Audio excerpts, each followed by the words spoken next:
everything in regards to how it's progressing, what the future's looking like. Honestly, I would not be where I am without your guys' support, especially over the past summer when things were a little bit more difficult and my future was looking a little bleak as well. So from the bottom of my heart, man, I just wanted to thank you guys for your love, for your support, for staying by my side through thick and thin.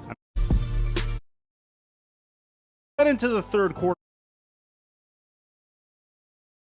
Thump of the tires riding over rumble strips, but Adams somehow managed to doze off again. Shortly after that, the car started hydroplaning and then left the road and overturned. The next time he woke up, Adams was lying in the middle of the road. He had broken 2 bones in his neck. He asked where Scott was, but nobody at the scene or the hospital would tell him. Ruggs was at home in his bed. His phone kept ringing. Then Henry Ruggs kept hitting ignore. When he finally answered and heard the news, he wanted to rush to see Scott, but his brother, Cavante, had taken his truck to the hospital. The Ruggs ran roughly a mile to Baptist Medical Center South to get to Scott, and over there he found out his friend was dead. Upon finding out that his friend was dead, Henry Ruggs said he lost himself, said he always told me.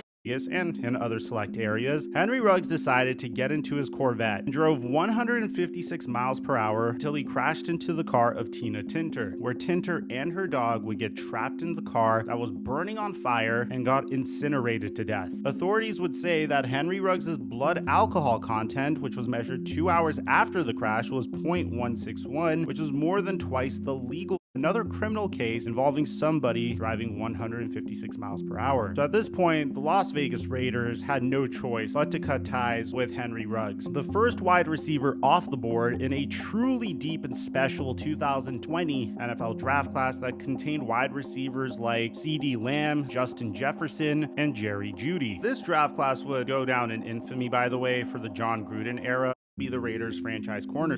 Sincere condolences to the victim's family. Kadarius Toney was probably the most empathetic and tweeted out something very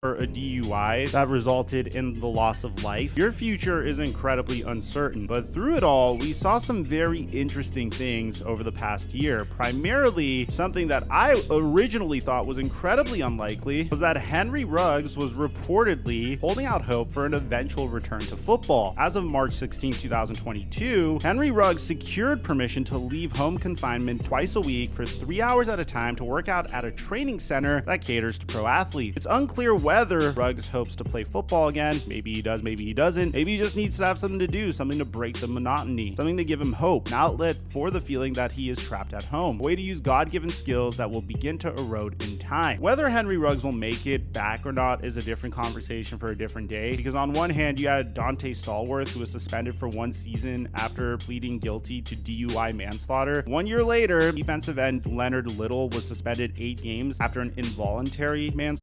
His blood alcohol concentration should not be used in court. Check this out. Henry Ruggs was in court that morning where his lawyers argued that the results of his blood test should not be admitted as evidence. Justice of the Peace Ann Zimmerman denied the motion. There was a story that would come later. That was the last bit of update that I was able to bring you guys. Yes, there was footage of Henry Ruggs working out, but for the most part, it's been relatively slow from that front. Now, here's where it gets interesting. The current situation is there's a huge dispute over how Henry Ruggs' case is going to be ruled. Proceed until the case is properly assigned to a judge in the lower court. The decision came in response to a request filed Monday by attorneys for Ruggs asking the state judge to block Las Vegas Justice of the Peace Ann Zimmerman from presiding over the case. Until recently, Zimmerman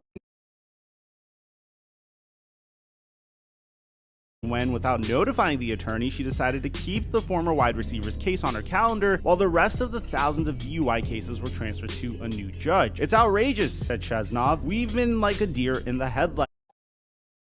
Goes to another judge and says, "This is what I want to do." Zimmerman had been scheduled to hear evidence in the case on February 1st after delays. Now that it's not uncommon or extraordinary for a judge to retain a case to finish hearing it, she told Schoenfeld and Chesnov. Ruggs currently faces more than 50 years in prison if he's convicted, and the former wide receiver was released by the Raiders shortly after the crash. So they're accusing the judge of singling out Henry Ruggs, which made this situation a little bit more sticky. So we have an update on that as well. Las Vegas Justice of Peace Harmony Letizia ruled Monday that she doesn't have jurisdiction to move the case back to the Justice of Peace Joe Bonaventure's courtroom. Caitlin Newberg noted on February 21st that Bonaventure recused himself from the case because he spoke undue